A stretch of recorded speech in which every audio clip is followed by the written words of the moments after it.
up, everybody? My name is Alex, and welcome to The Broth, the most fun, serious show on the internet. We're here live in the cauldron, and today we're going to have kind of a casual stream. I just got off of work. I do a little side hustle landscaping, and it was landscaping kind of in the rain. And got home like just in time to start, and I feel like, let me just jump on here. Don't get cleaned up afterwards. I just didn't want to be late, So today we're going to talk about Fomenko's new chronology a little bit. This is going to be a casual stream. I want to talk about that. I want to talk about discovery I made of how to investigate the timeline through the use of grok and old almanacs. So a little report for you there. And I just got done watching a video of very likable guy, clearly a very faithful guy. I forget his name, but he's from Wake Up or Else on YouTube, making a case for what do you call that? Mandela effects in the Bible. So I'll give my take on that. It might not be what you might expect, but should be fun. And let's get right into Fomenko. This is him right here. There's my homie texting me. Let me just let him know I'm streaming.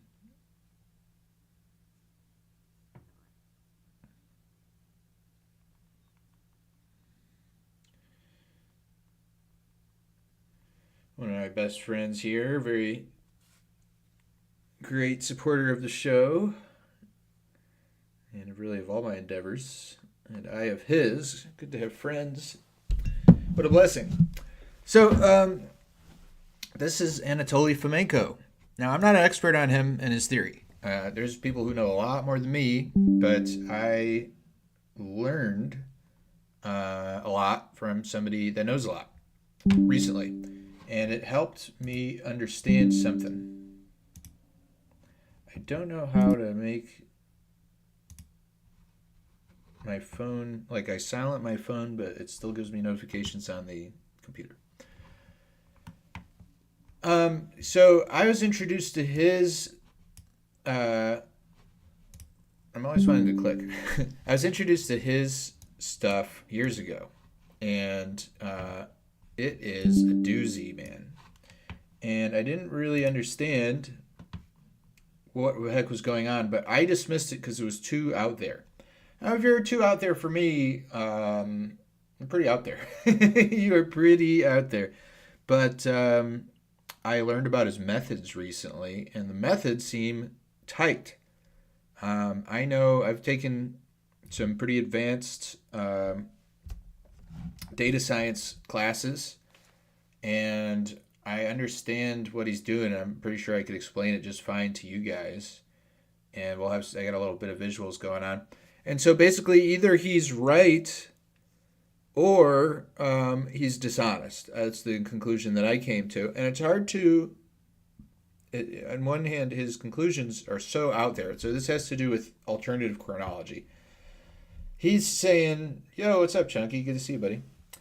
This guy is saying that our chronology is so far off that I dismissed it for years. And I am open to our chronology being off. It seemed like too much. And I feel like I got to give you the methods before I even tell you what his conclusion is, or it's just the tendency of anyone. You'll do what I did. You'll turn this off and forget about him for 5 years. Because the methods are very smart.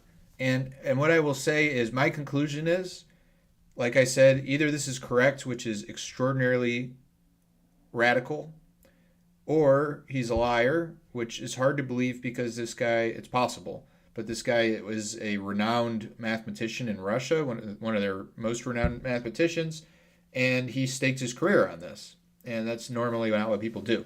Now, you're going to think that probably that it's more likely that he was dishonest and there was some ulterior motive or something. That's possible. I don't know. But what's really interesting about this is his approach. His approach is worth exploring further. And what it is quantifying history, and it's using data science in history. So what happened with him is he's studying history, and he's like, this is jacked up. Like, there's so much uncertainty here.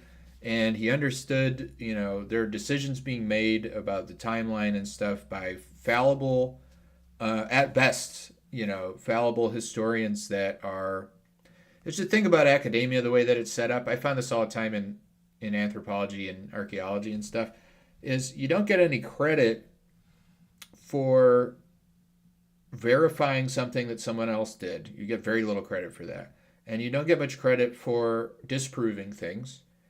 You get credit for discovering new stuff, and it has to fit with what everybody else is doing for it to count. That's basically how it goes. So, like, if you're a historian, I believe there was intentional deception in the creating of our history, but very few of those people had to be intentional about it. You just have to have like some historical societies run by Freemasons, making books and translations and stuff like that. You could easily have a lot of passionate people about history, and in order to keep their jobs, at some point they have to come up with something, and so then they go, this happened at this date, and as long as it fits with what everybody else thinks, then everybody else will go like, show me how you got there, and then you can say, well, I used stratigraphy and I used this and that. And then they go, yay! And then you get a pat on the back and, a raise or tenure or whatever. And that's part of why I think this guy deserves a little more attention than you might think, because he's going way outside of what people say. So, just to sum up what I just said, his conclusions, extraordinary, radical, don't know what to make of them really. But his methods, very interesting. We should be pursuing this more. Now, guy that I mutual on X, this one, Chronologist 1, he made this, and he's interacted with me about it a bit, so help me understand what's going on with this. And he said something interesting. He said that he views chronology, maybe that he was quoting somebody, I can't remember, but that it's basically like Humpty Dumpty. It is broken. We're never going to really put it back fully together again, but we're going to try. And this is a method of trying that is seems to be scientific and like data driven. And just to give you a little preview, one of the ways that he went about this was looking at astrological or astronomical data like eclipses. And so something that we can reliably do today is use a model, and it doesn't matter if it's a globe or a flat earth. People were predicting eclipses way before anybody thought that the earth was anything but a level plane, to look back hundreds and thousands of years with very good accuracy and know when there were solar eclipses. So if there is, a war in England, and we're told it's the 800s, and there was a solar eclipse on the day of one of the battles, that's a piece of data that's an anchor point. There's eclipses all the time, but it would have to be visible in England, and you'd sort of take it from there. And so I mentioned earlier, I'm going to talk about how I discovered a way to use grok and old almanacs. It was definitely inspired by this guy and what he's doing, but he's doing something a lot more complex than what I was doing. So, I put this quote in the... Let me bring this up real quick. Put a quote in the description here, and it's from a book about him. Fomenko, that is. It says, chronological problems are very serious indeed. Fomenko offers a viable solution to most of them, and a radical one at that. A, quote, Copernican revolution of history, no less. I am not using the term to predict the final and total victory of his version. That is a matter for a multitude of scientific and scholarly discussions to come. But the contradiction between history and astronomy that becomes graver with the day and cannot and must not be tolerated in the best interests of both history and the theory of telluric rotation. So yeah, we can predict events in the sky. The ancient Mayans could predict what time Venus would rise over the eastern horizon within a minute any day of the year using their calendar. But nobody really took seriously the idea of like people have used that technique, but this guy just takes it to a whole different level, and really is applying data science. And the reason that he was able to do this was he was doing this in the 70s. He had access to a computer that could do this stuff where people couldn't before. And it's sort of unfortunate in a sense because, like I said, his conclusion was so radical that nobody wants to touch this stuff anymore. And what Chronologist 1 here said was that basically people look at it and say, like, history isn't math, so you can't do this. But like I said, I have a decent background in data science. You can do this, and his method, maybe he fudged it on purpose or something like that. But I will say that what I'm reading here is as verifiable or more than the same type of methods that is regularly used in the world to make decisions about billions and billions of dollars and millions of people's lives. This is legit. So he says, traditional methods of dating events described in ancient texts are not absolute and cannot yield precise historical dates.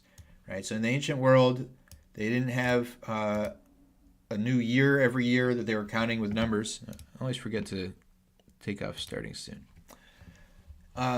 They looked at time a bit differently than us, and they talked in terms of, the reign of so-and-so followed the reign of so-and-so, and they would count how many years each reign was and things like that. That'll become relevant later. But they didn't date things in a way that where we could, there's a book and it says the publishing date, and then we could just know. That's just not how it used to work. 2. This mathematical and statistical method for dating ancient and medieval events is based on numerical data extracted from written sources rather than subjective interpretation. The results of these methods are objective, mathematically grounded, and reproducible.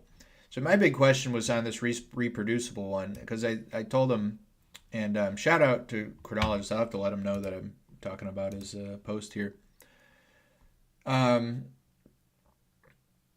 If this was reproduced by independent people, then I would have to believe it.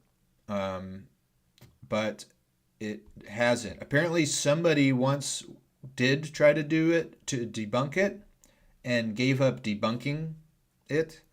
So that does lend some credibility, but not enough, really. Not enough to call this the truth. But I will say what this statement is true. This method is a mathematical and statistical method, and is objective rather than subjective. 3. The method known as correlation of local maxima is based on, quote, volume functions of chronicles. This is just one of his several methods that he used, and then he cross-verified his different methods, and he also verified the methods with known data. So I'll briefly explain what that means. So I learned this stuff. I know some software engineering stuff. I used to do that professionally. And I took a class. So I worked at a school that taught software engineering, and one of the perks was we could just take any of their classes, and that was pretty cool. So I took a class in machine learning, which is the kind of software engineering behind AI, and it is like it's leveraging computers to do data science on a scale that is it would be impossible for human beings, and where they're like just to really briefly explain because people don't understand the chatbots and stuff. They're datafying. They're turning words into pieces of data with associations with other words, such that the entire English language is data, and the graph of all of that data has the association with every other word in the language, so that essentially, there's no consciousness that understands anything, but in the effect of it is that it understands it. That's like the simplest way to explain it. I'm not going to go in more than that because that's like a whole nother topic. But specifically with this type of data science, or like with what you need to understand for this, say you have Apple. Say you have data for the amount of apples that were grown in the state of Ohio for every year going back 250 years, right? And you can use, and I'm definitely going to gloss over some of the details, but you could come up with graphs that are tracking. So you have a graph that's tracking the number of apples, and you don't know what effect is making there be more apples or less apples, but you just give it as much data as you can. So you also have the amount of rainfall. That's going to correlate very highly. The amount of sunshine is going to correlate highly. But you might have some other, you're going to have other things like if there was a disease for the apples, you're going to have other things. You might have like some things that you wouldn't expect at all, like, I don't know, like demand for apples, right? The apple pie becomes really popular, that sort of thing. So what you do is you assume that you don't know what data, like what correlates to more or less apples. You feed it all the data. When I say it, I mean you're working with a computer. So you feed it all the data, and then you check every type of data. So sunshine, rain. If you have data for how popular apple pie is, some way mentions of apple pie in newspapers. As much as you can. You check all the data you have and tell it to check if there's any correlation between that data and the apples. So there's going to be things that are going to be like, you just feed it everything, and there's going to be pieces of data that are going to be like, what color jackets were popular. And it'll check and say, okay, that has no relevance whatsoever. So you say, okay, cool, drop everything that has no relevance. And now you have just all of the statistics that are relevant. And then now you're trying to use all of that to predict what the Apple production will be the next year, right? And so, but before, so you can do that, and you can say, well, this predicts next year it'll be 250 tons or whatever. But you don't know how accurate your model is at all. All you know is that you created a model. So then what you do is you drop off the last 5 years of data. You pretend like you don't have the last 5 years. And then you apply your model to try to predict the previous 5 years without that data being in there.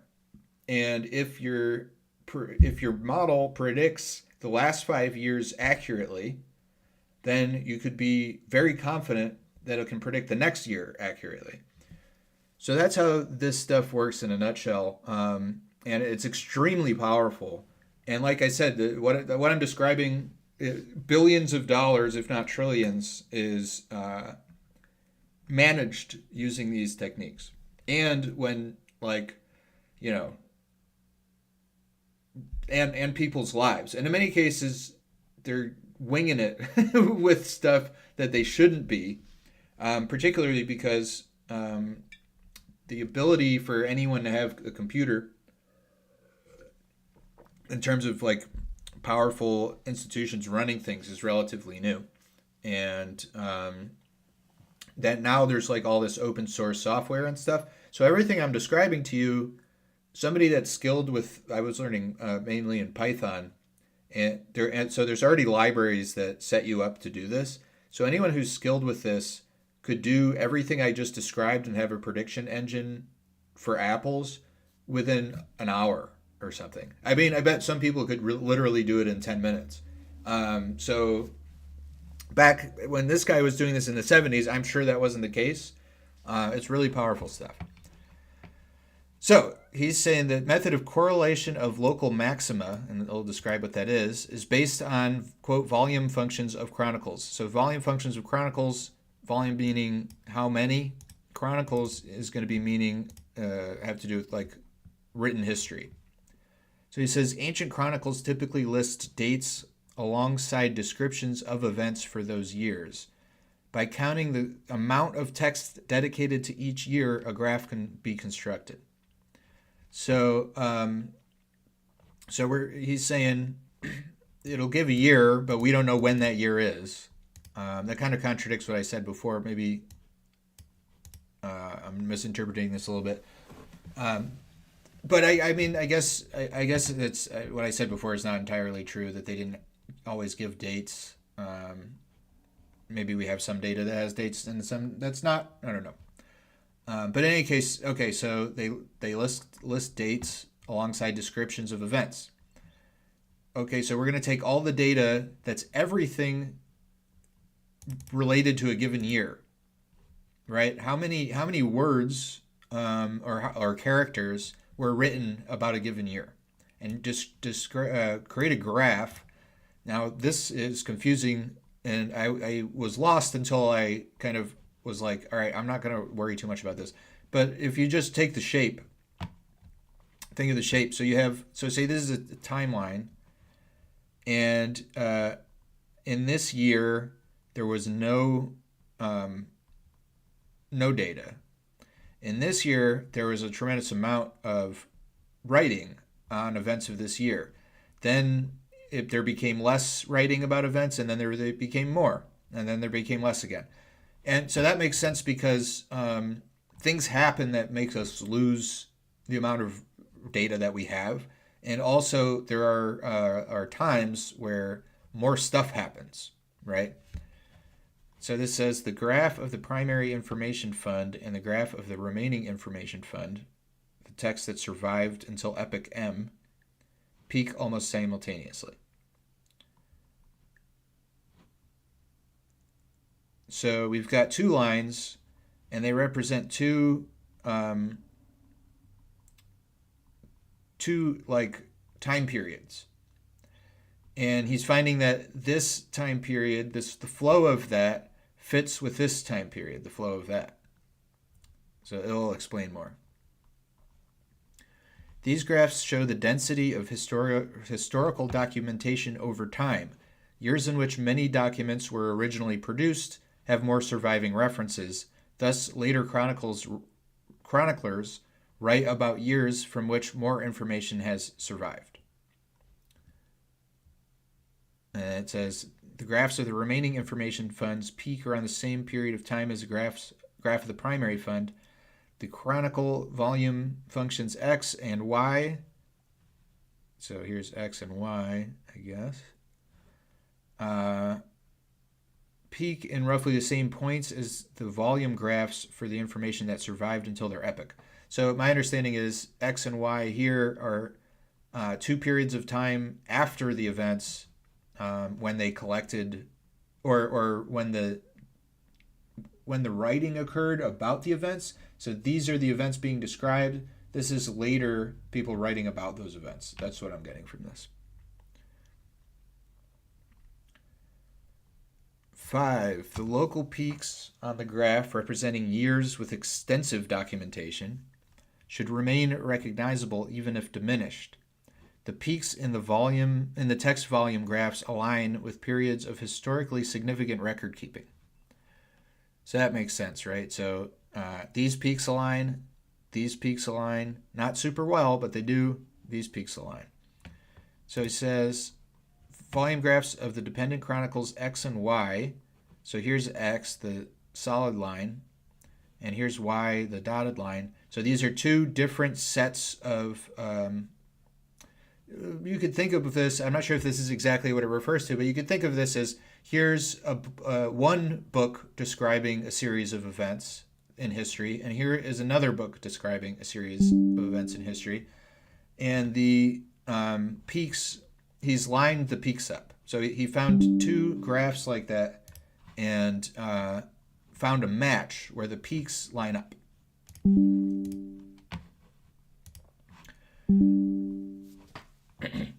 So here we have another way of graphing this. Volume graphs for dependent chronicles that that of the Divina Book of Chronicles in a shorter edition.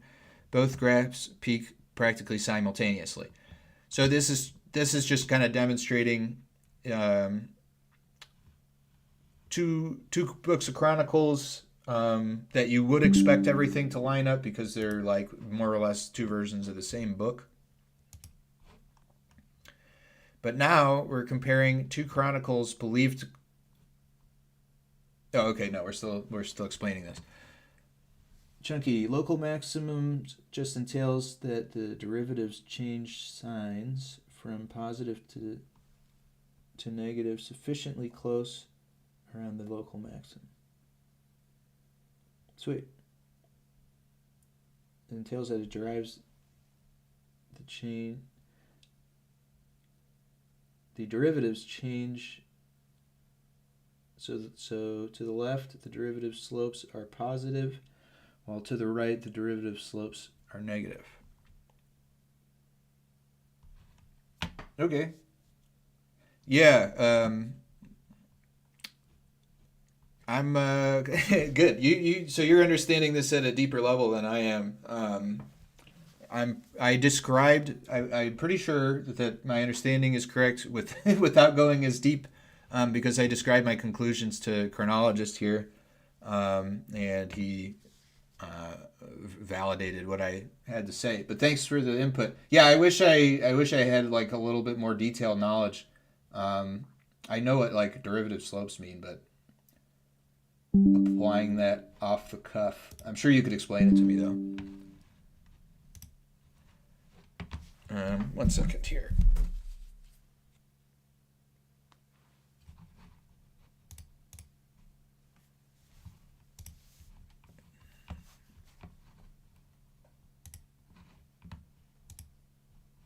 How do I make it not connected?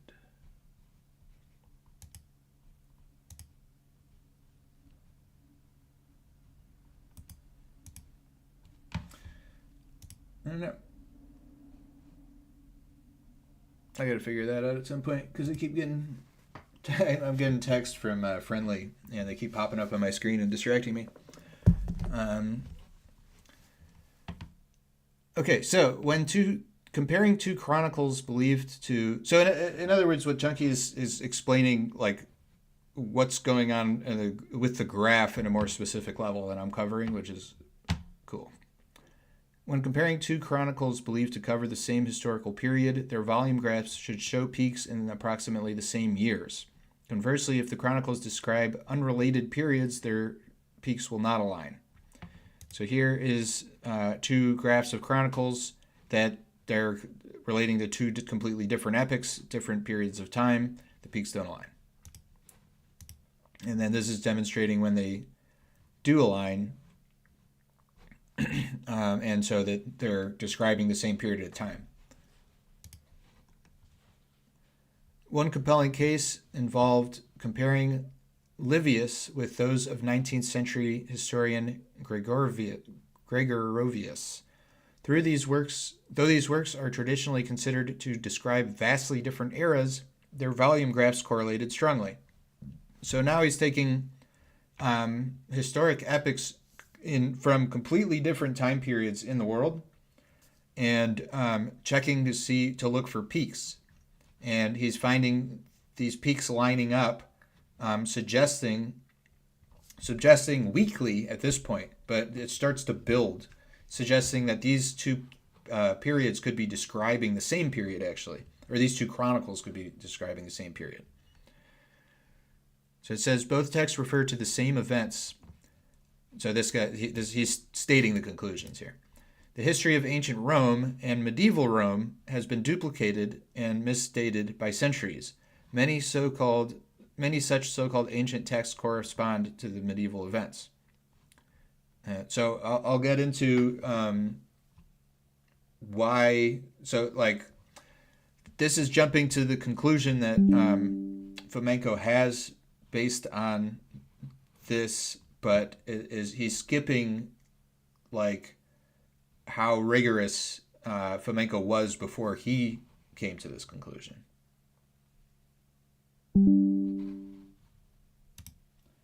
In calculus, we can speak of relative/local extrema, e.g. minima and maxima, and also absolute global extrema, minima, and maxima. Absolute extrema require a specific interval. Absolute extrema can occur at a local extreme or endpoints of the interval. All right, number 9, the second method, the frequency damping principle. Okay, so that was all one method that he goes through. So now he's going to talk about another method. Second method, frequency damping principle. I think this is the one that I understood the least. Yeah, Chunky, I never took calculus, so I skipped right to data science, and it seemed to work out. But I'm definitely missing some of the like vocabulary. Yeah, you know, it is what it is. I was a slacker and a stoner when I was young. Whoops. The second method, the frequency damping principle, involves chronicles divided into, quote, generation chapters, sections approximately 30 years in length. So 30-year sections. Chroniclers mention people from each generation most prominently when that generation is active.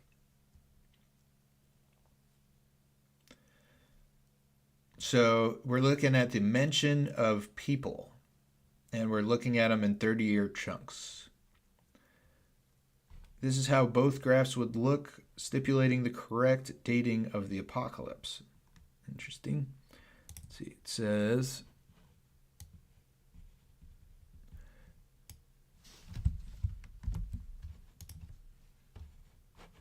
here, I'll just do it like this.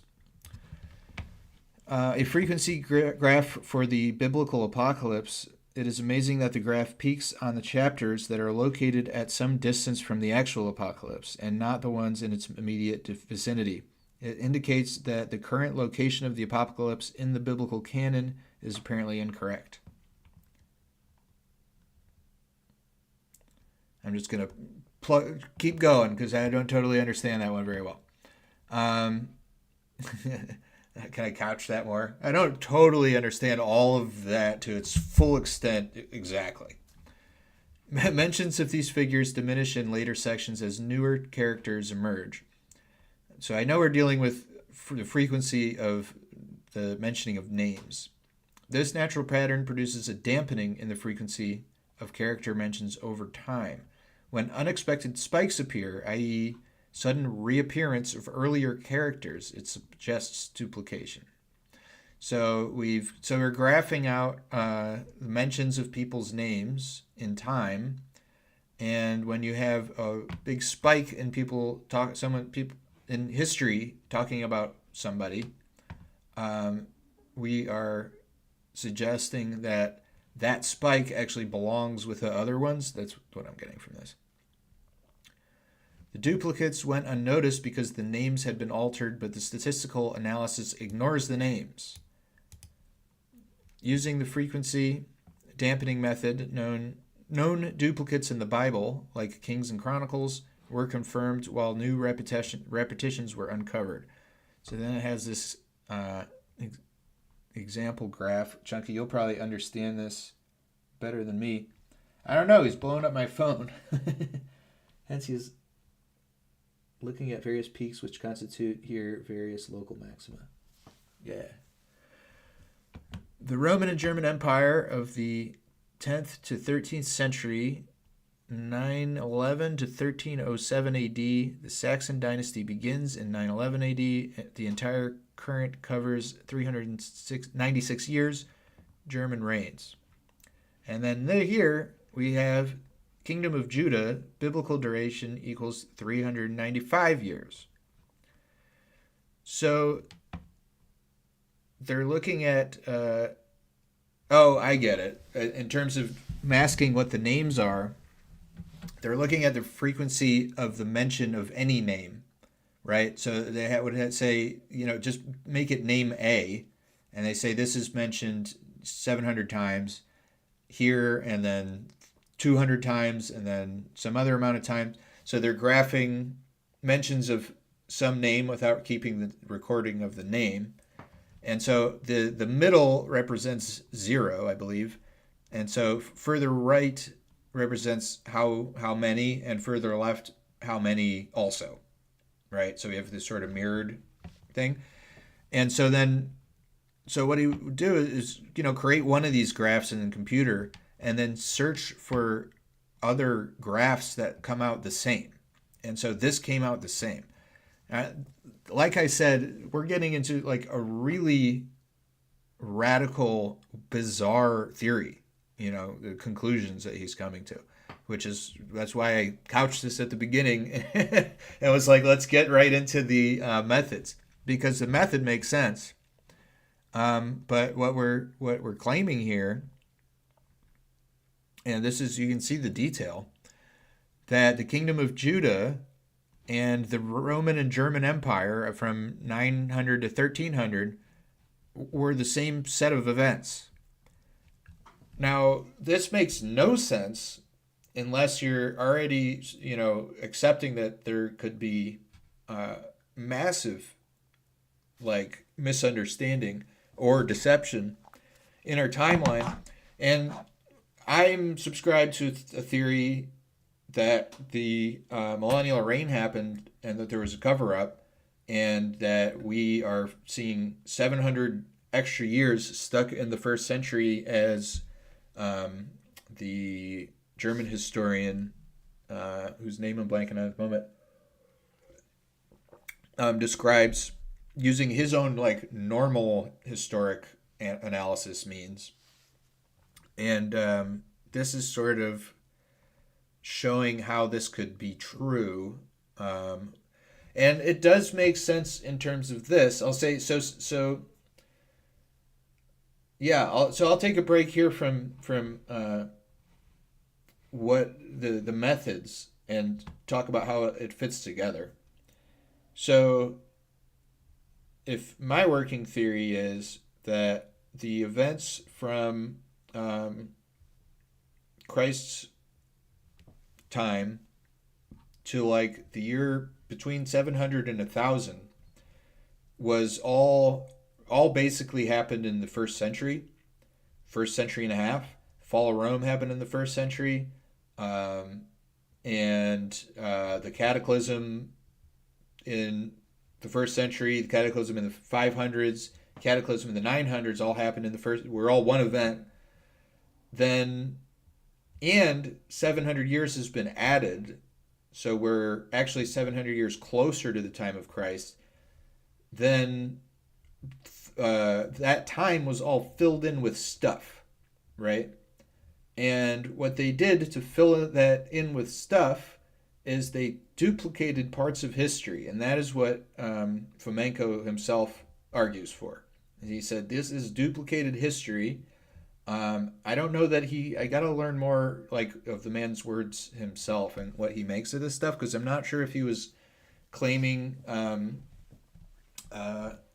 intentional manipulation, or you could see somebody finding a old text and it describes a series of events and it's not clear when it was, and maybe it was a German historian, and so maybe they're assuming this is taking place in Germany, and therefore it couldn't have been this, therefore it took place later, and they're stretching it all out. But you could also picture secret societies after the mud floods, and there's a big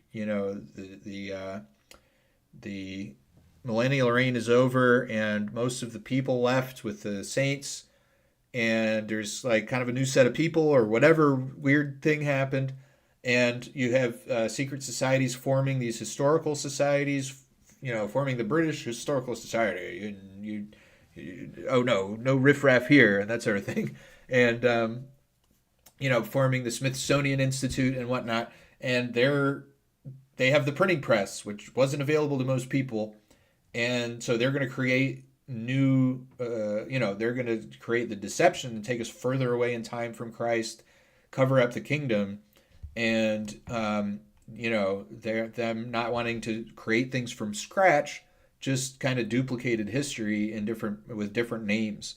I don't know, but and I'm not like I said at the beginning, I'm not 100% sure by any means that Fomenko wasn't up to something himself. For all I know, he was I don't think he was. I was going to say Lubavitcher, but I think he's safely not that. But he could be Russian secret society guy himself. So be huge grains of salt. And like I said, the conclusions are really more radical with this than they are the other guy. More radical than our theory, really. But they can fit together, though. All right, so let's go back to his methods. It says these findings imply that the Bible too has been stretched chronologically.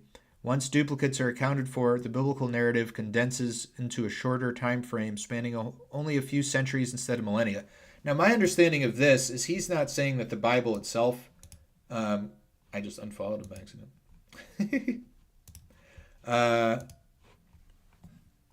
He's not saying that the Bible itself was manipulated, but our understanding of the chronology of when this stuff happened. And my understanding of the work that's been done to map out when all this stuff happened, what year it is that there's conflicting ideas, because there are so sort of biblical literalist people who did use the all the begats and the ages of people when they were born, and that's where we get this 6,000-year-old Earth, the young Earth theory. That's where the 6,000-year number comes from. And then you also have secular historians who are ignoring the Bible basically and doing it based on Roman emperors and stuff like that.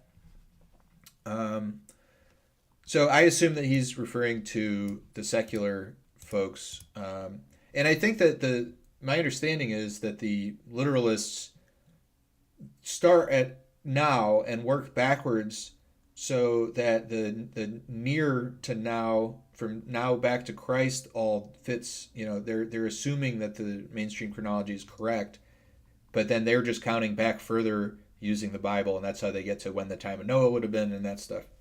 All awesome, fascinating things. And actually, I'm going to talk later about this video that I watched earlier. I mentioned at the beginning about the Mandela effect.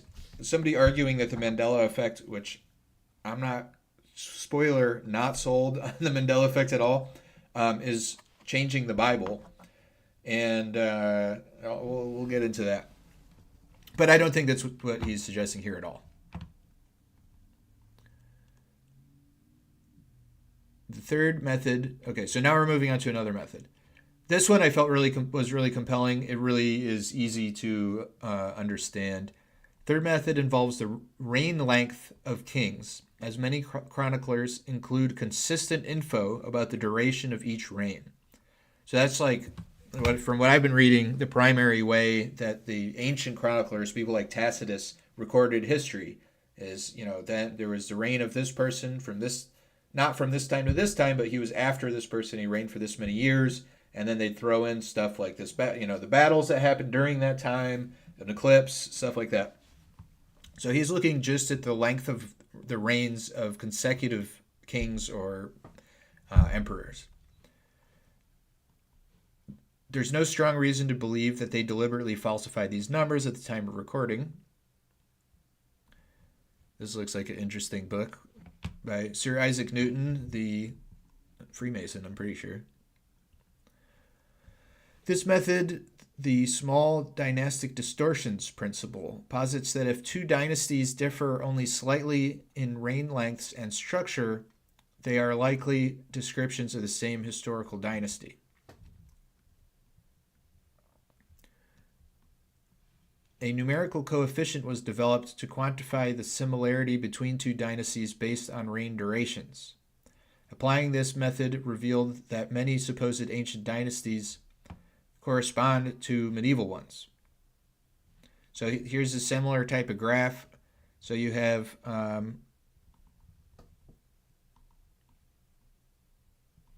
the left, biblical kingdom of Israel and the length of each king, length of the reign. On the right, you have supposedly the Roman Empire from the 4th to 5th century AD.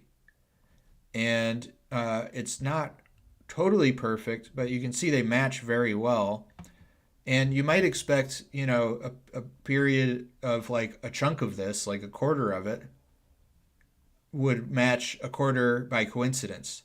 But here we have, what is this?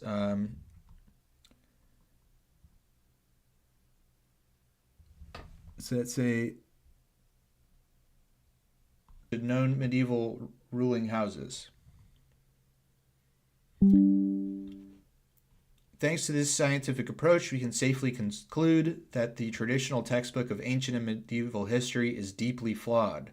Here we have another one. We have the First Roman Empire, according to Titus Livy, and then we have the Third Roman Empire divided into sections, and we have the same thing where the graph is matching really closely for 1, 2, 3, 4, 5, 6, 7 rulers in a row.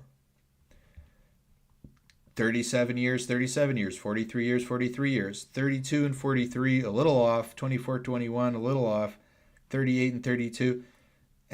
So that, like, the little bit off thing is where my skepticism does arise of, like, if this guy set his mind to proving something, you can keep jiggling things until they fit well enough to back your conclusion.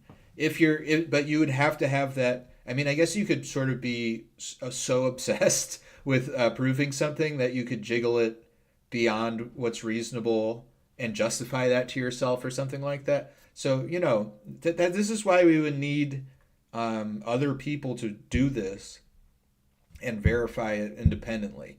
And really what they should do is, like, know as little as possible about what he did, but just understand the methods and then do it on their own. This textbook was created by combining 4 shorter, nearly identical chronicles shifted by approximately 333, 1050, and 1800 years into the past. When stacked end to end, these duplicates form our distorted and extended timeline. So here we have the Russian Horde Empire and the Habsburg Empire, which apparently I don't really get this, actually, because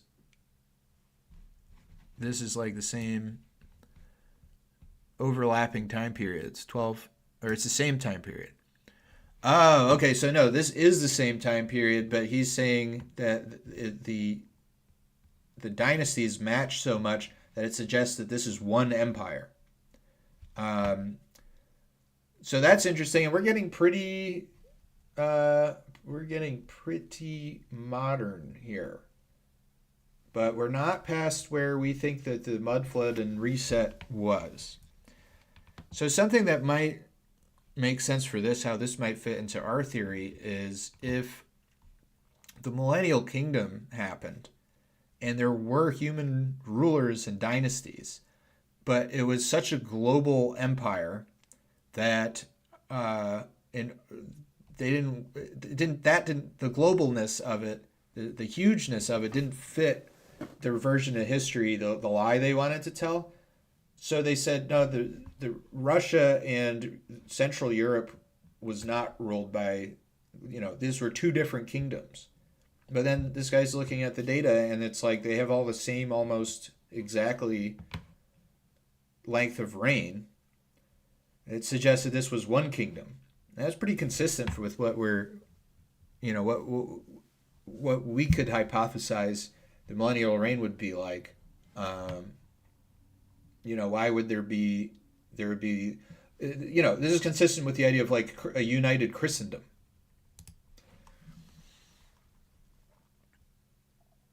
The original chronicles described events from roughly the 10th to 17th centuries. The duplicates, artificially shifted into antiquity, were later merged, producing the extended ancient and medieval narrative still taught in modern schools. So here we're showing different periods of time: the Holy Roman Empire and the Roman Empire. And, this really would change everything. Henry IV being the same person as Tiberius and Caligula. It's way, Henry V, the Black King, lining up with Nero. Otto IV, the Guelph, with Marcus Aurelius.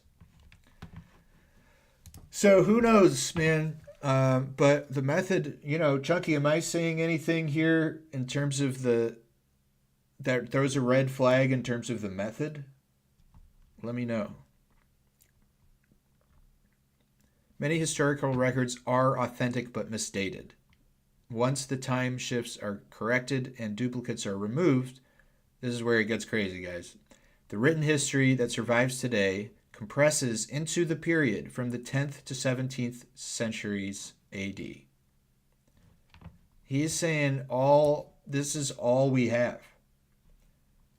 Now, what he's doing is starting now and working backwards from how long ago things were. The way we work with the timeline, we work differently because we'll say, okay, year 0 is the birth of Christ. How far away are we from that? So when we're looking at this, we're doing something more like, okay, maybe it's more like 1375, because we're Christ centered. Maybe it's 1325 years after Christ, not 2025. So he's going the other direction, and he's definitely compressing significantly more. But here's a way that I could understand this in terms of our theory of the millennial reign and being in the little season of deception is the period that marks the beginning of all this stuff. There's Christ's first coming and resurrection and everything. And then there's, we're theorizing, the tribulation is like immediate. And this is what's happening to the buildings. They're getting... Could it be that this cataclysmic event destroyed virtually all of our history? And what we think of as like, we're taking like the Assyrian Empire from whenever that is, 800 BC or something like that. And that was not before the tribulation, because we lost everything. It's very difficult to wrap your head around, and one should be extremely skeptical, but it's not unworkable. Here's the last one. The preceding is a summary / paraphrase of Numbers Against Lies, Mathematical Methods for Dating Ancient and Medieval History by Anatoly Fomenko. Okay, great. And here is that book. Awesome. So here's what I said. I said, what I'm understanding here is he was able to take these 3 independent ways of examining history using essentially data science and test them against known test data and against each other. By doing so, he was able to reliably verify the findings. So that's something I was going to get to, is like, if he's honest, and, either something weird's going on or he is honest because he's staking his career. This is what any data science person would do. Same as I was saying with the apples. You verify, you pretend that you don't know some some of the data, and then you see if you would predict that data, and if you could predict that data with a lot of accuracy, then you can verify your models. So he did that, but then he also came up with all these different ways of analyzing the data, and he can cross-check them against each other. That should, like I'm saying, if he did this honestly, it should be really verifiable. So I said, I'm not able to do that myself, but for now I'll trust it, like for the sake of this post. I'm somewhat familiar with data science. Blah, blah, blah. I already said that. If this is true, that leads me to another conclusion. I now understand he isn't saying all of human history was in the last 1,000 years. That was a misinterpretation I had, part of why I dismissed this long ago. But that everything that we have is in the last 1,000 years. Applying this to Little Season theory, we would understand that what we have been told is ancient Rome and other history of antiquity happened during the millennial reign. Essentially, we have zero history before tribulation. That suggests a greater disaster than I'd previously imagined and lends greater credence to the possibility of something like Pangea being broken up at that time. That's a theory that's gotten thrown around, which that would be quite a cataclysm. Perhaps as part of the cover-up of the reign, some of these buildings needed to be backdated, and everything being built in the last 1,000 years would raise too many questions, or perhaps there's more confusion and less malice than that. I liked the Humpty Dumpty comparison. Very interesting, thank you. So, yeah, that's my presentation on Fomenko. Bizarre stuff. Totally possible. And, I don't know. If you've been a quote unquote conspiracy theorist for long enough, you do get to a point where, it's like, I'm not going to dismiss something because it sounds ridiculous. I'm going to apply my actual intellect and discernment to it. And then also, you have to do something else too. Otherwise, you can just be in stupid rabbit holes forever. Is build a worldview. I don't know. Like having a biblical worldview helps a lot because I no longer go down any rabbit hole that talks about aliens from outer space because I know that that's not real. So anyway. Thought that'd be fun to share, man. It was pretty wild. So this is something else I did. This is the using groks and old almanacs. So this guy sent this almanac. This is a screenshot, but here's the link. Pull it up real quick. Something I'm really impressed by Grok with is its ability to very quickly pull text out of photos. It's insane to me. I remember doing this, using a computer to do this a few years ago, and this is 111 pages. It would take a few minutes for it to analyze all of these pages. It's crazy that this thing, I don't know, what do I pay, like $8 a month or something for X? And I can just drop a 100-page PDF in here that's all images. None of this is, turned into text form. And it has the whole thing in its memory, like in I don't know, 5 seconds or something. Pretty wild. So this is this book. And it's sideways. And it's like Middle English. And I could barely read it.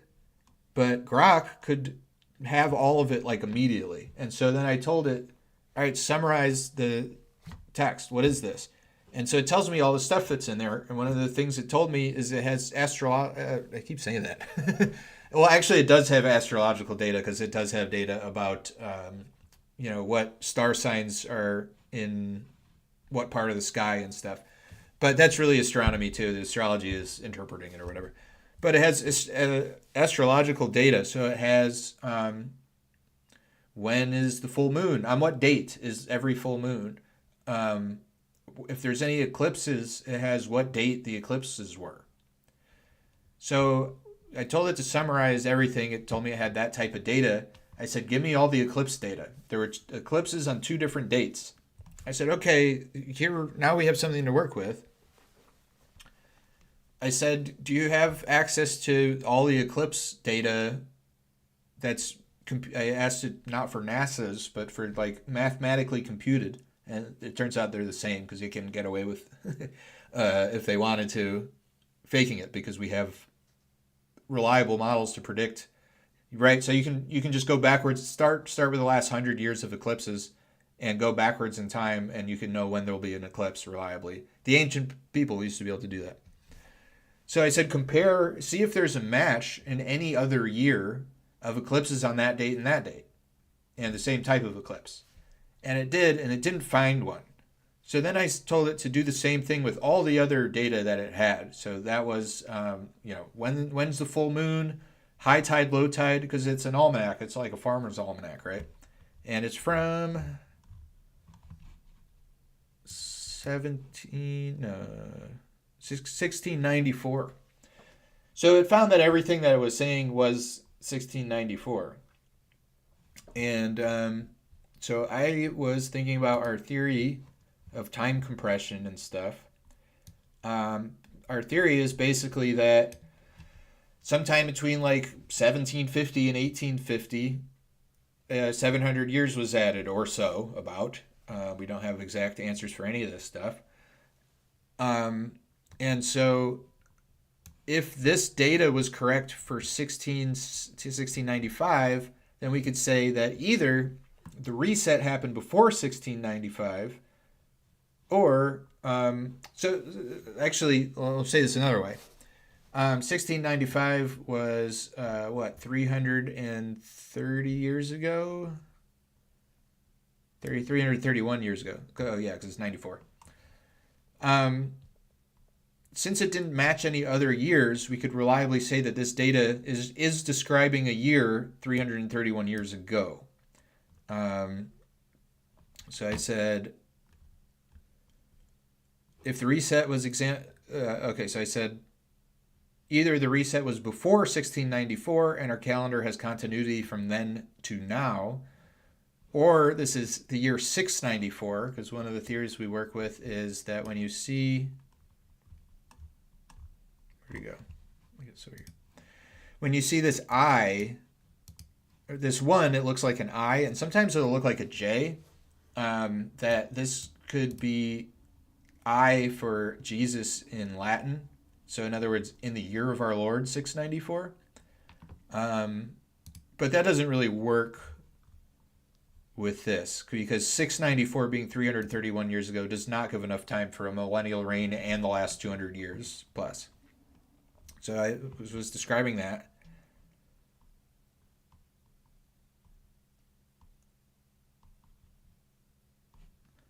So it leans towards either 1694 is before the reset, which would push when we think the reset is back quite a bit. Or there's another possibility, which was that this almanac is a forgery, and it was one of the sort of early anchor, fake pieces of history that they used to create the deception. And so I was like, okay, it's both totally possible. And in this, I'm presuming that our theory is more or less correct. So I said, so just as an example, perhaps this book was written actually in 1776, and it was written about the year 994, but they just misdated it a much higher number, 600 years later, or 7, in order to facilitate that adding of the extra years, if that makes sense. So I decided to look into who the author of this is and what the story of this almanac is. And then part of why I didn't really come to any, just to be clear, I didn't come to any conclusive, definitive conclusions on this at all. I'm mostly sharing this to show the process, because Grok is a brand new tool, and this is just a way that we can investigate history. It's fun too, and doing it with Grok, you do have to take Grok with a bit of a grain of salt. But I mean, I did in an hour or so all of this, and my guess is this would have taken me like, I don't know, 20 hours or something. without Grok, because I would have had to go through the maybe less because it's probably in sections, but it definitely saved a lot of time. Certainly, the computer being able to automatically match the dates and stuff would save like hundreds of hours. So this book is credited to Isaac Abendano, student in psychic and astrology. So that sounds super legit and not not somebody that would mess with us at all. Indicating his role as author and compiler of the astronomical and astrological data for the year 1694. Little is known about Abendano beyond this work, but his name suggests possible Sephardic Jewish origins, which aligns with the presence of Jewish scholars in England following their readmission in 1656 under Cromwell. But certainly, now that they were allowed back, they wouldn't have been up to any funny business. That's out of the question. This almanac is a typical example of late 17th century English publications blending practical astronomy with astrological tradition. Interesting, the source of blending these two things. Today we still have these farmers almanacs with astrology stuff, and you think of American farmers as Christians, and they don't practice astrology. It's kind of making sense. This is what it said about its preservation, because I said, okay, well, like, how do we have this thing? Its discovery likely occurred in the 18th or 19th century as part of antiquarian interest in early modern printing. So right in the time period when we think that the whole messing with our calendar took place, this book was discovered. Well, who was it discovered by? Well,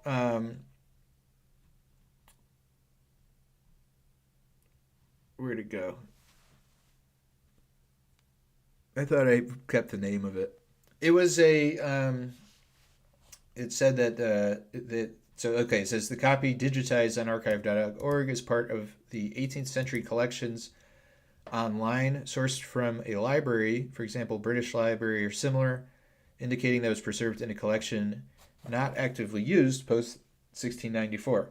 And I should have put the name of the British Library, because it was totally a, like I was joking earlier about the, ye old historical society that you have to be a Freemason or what have you in order to get into. It was just that type of place.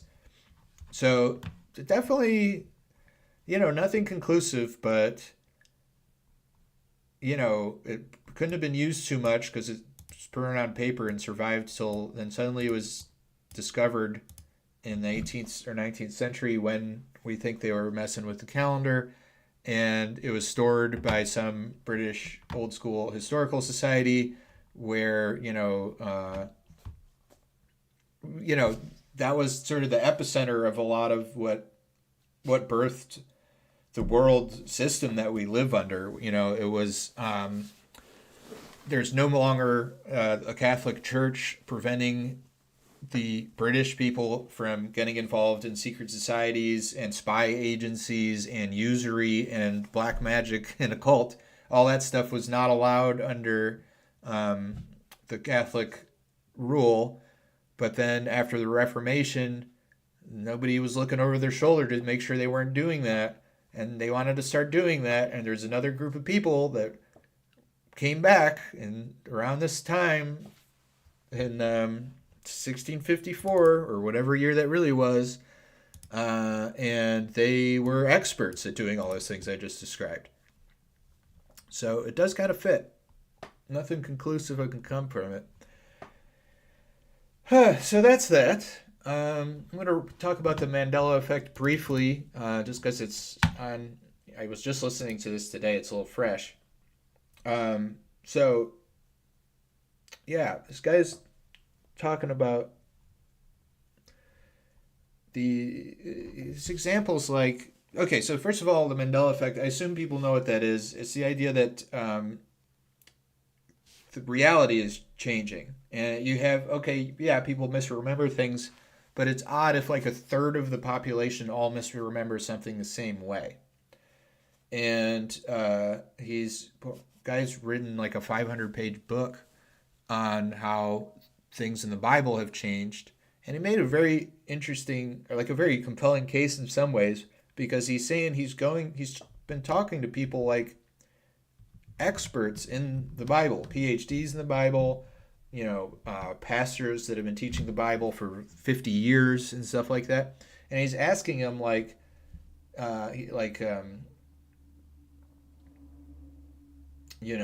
he'll start a Bible verse and ask them to finish it. And they'll finish it, everybody finishes it the same way. And then he'll explain to them that's not in the Bible anywhere. And then, they'll look it up and find he's right. That's not in there. So that being evidence of the Bible changing. Now, I have a different idea of what this is. And it's not, in some ways, it's not super different, but I think that it makes a lot more sense. Because I don't believe in parallel timelines. I think part of the beauty of creation is that God is is telling this perfect story in the confines of a block of time that's not billions of years, in the confines of our creation. Everything's happening in something like this. And I just don't believe in I don't believe in other timelines. I find it annoying people always talking about like timelines all the time. It seems to me that concept comes from like the very people that love to fool us about things, popular culture, the occult, whatever. There's no timelines in the Bible or alternate timelines or anything like that. One of the most screwy philosophical conundrums is like, or not conundrums. It's to me, you just toss it out. It's just ridiculous. But people it's like, to me, this is like black magic to confuse people. Is you say like every time you make a decision, timelines split, and so there's like infinite versions of you, and one of them is doing horrible things, and nothing matters. Like I don't buy any of that at all.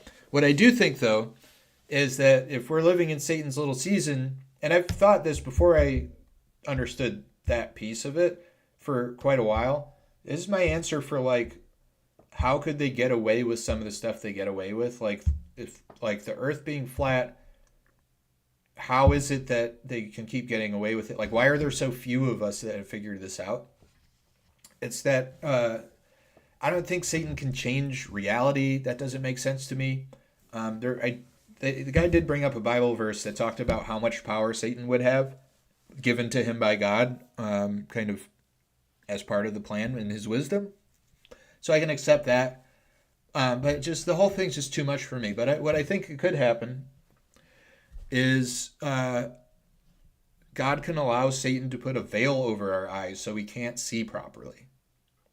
And especially as we are distant from God, we're by our own decisions in our life and as a society, that he could do that more successfully.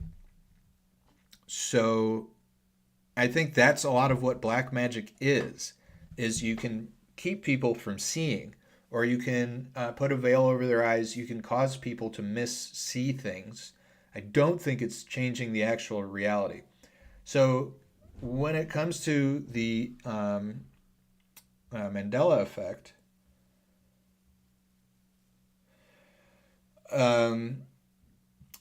I think that so everybody like dismisses the Mandela effect until there's something that resonates with them. For me, the Berenstein Bears thing doesn't faze me at all. I always remembered it as Berenstein. Nobody ever said Berenstain, but it's in like a script, and Berenstein's not a thing. Berenstein is a name. So to me, it just could have always been written Berenstain, but everybody says Berenstein. Easy. I always knew Nelson Mandela did not die in prison. It seems like easily something that people could just misremember that way because he's talked about as sort of this martyr type hero, but the martyrdom was him going to prison. He's not even a good guy in reality, but and then people misremember it. But for me, it's the stupid Fruit of the Loom thing and there being a cornucopia in it.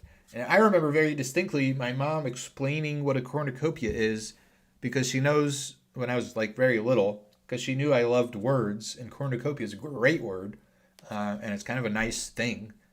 And it being a Fruit of the Loom logo that she was pointing at when she explained cornucopia. So for me, if it wasn't for that one, I would toss this all out. I wouldn't think anything of it at all, or at least at first I wouldn't have. That said, so okay, so here's one question: is it easier for me to say that memory is incorrect, or using CERN they're changing reality? And I think 90 something percent of so-called Mandela effects are people not the large accepted ones, because I'll grant it is odd when like a giant chunk of the population remembers something differently.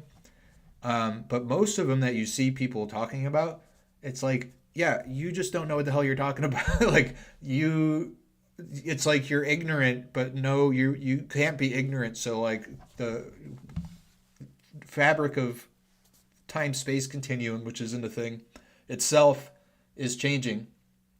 I don't buy it. But when it comes to the Bible, it is possible, absolutely. And when it comes to all this, I'm not saying it's not possible that some supernatural thing is happening. I think absolutely something supernatural could be happening, but I would just think that the nature of what is happening is our minds being deceived by Satan, not reality changing. And it would take a lot more evidence than what I've seen in terms of the discussion of Mandela effect to convince me otherwise. So that's my take of that. I really liked the guy that was making the case. He seemed absolutely like a devout Christian. I have no doubt that he has his heart in the right place. But yeah, that's just my take on that. So I thought I would share it.